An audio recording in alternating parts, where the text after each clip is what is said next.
South Carolina is now looking to fill one of its top financial positions. We first brought you this news yesterday after State Auditor George Kennedy resigned after the release of a report which found nearly $2 billion believed to be sitting in a state account was actually an accounting error. It never existed. Tonight, State House reporter Mary Green joins us to explain what led up to Kennedy's resignation and what that report uncovered about his connection with the entire financial gaffe.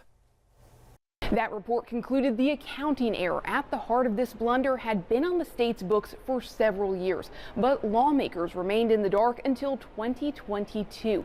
That's despite the state's treasurer, comptroller general, and auditor all being aware of the mistake.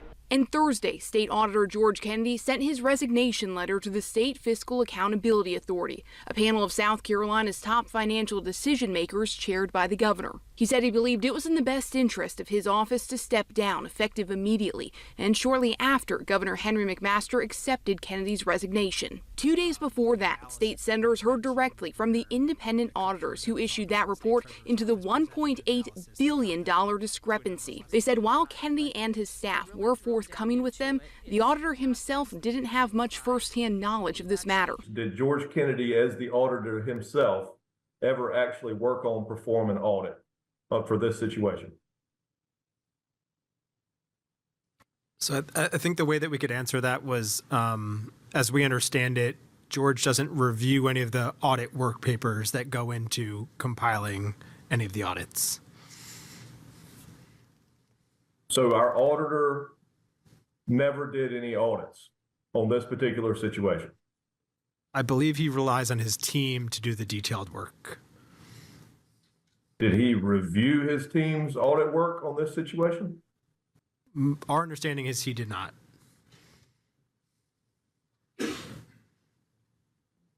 I'm just going to let that hang there for a minute.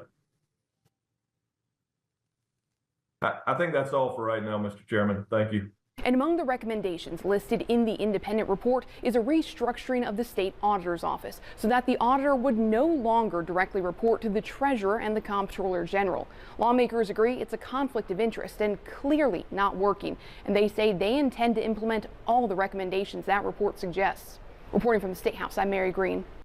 Kennedy's resignation means two of the state's three key financial players involved in this blunder have now stepped down, along with former Comptroller General Richard Ekstrom, who quit back in 2023.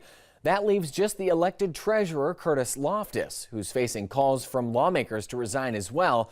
But Loftus has remained adamant he sees no reason to do that.